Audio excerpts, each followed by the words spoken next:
Let's add another test. So I'm going to copy this one because we'll have a little bit of the same setup. And this test is going to be called can remove a list item for the book. So in this case, we could click on this add to list button, and then we could click on the remove from list button.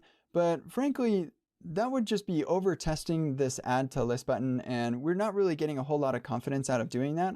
And so instead, what I'm going to do is create a list item before we even render the app. So we'll come up here and we'll grab the list items database, import star as list items db from test data list items. And then in our generate util here, we'll get a build list item. And then we'll come down here and we'll await list items db create build list item.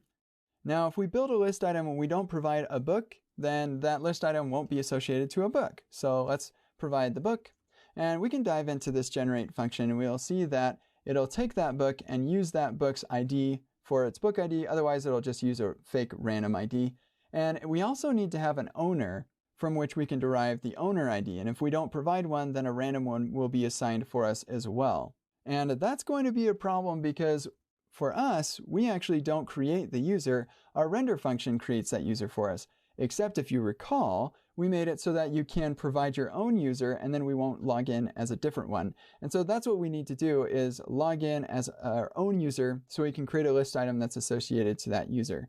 So let's grab that and we'll start out here with login as user. We'll get a user from that and then we can pass that user here when we build our list item. And then with this login as user, we're going to need to pull that from our test utils.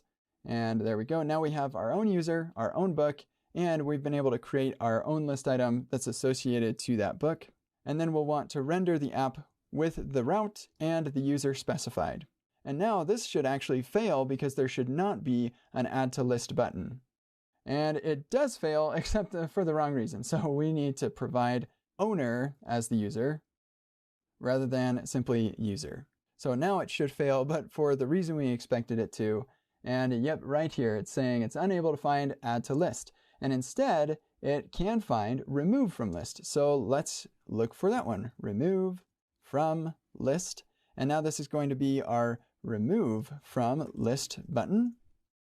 And we'll click on it. We'll expect it to be disabled. Then we'll wait for that loading state to finish.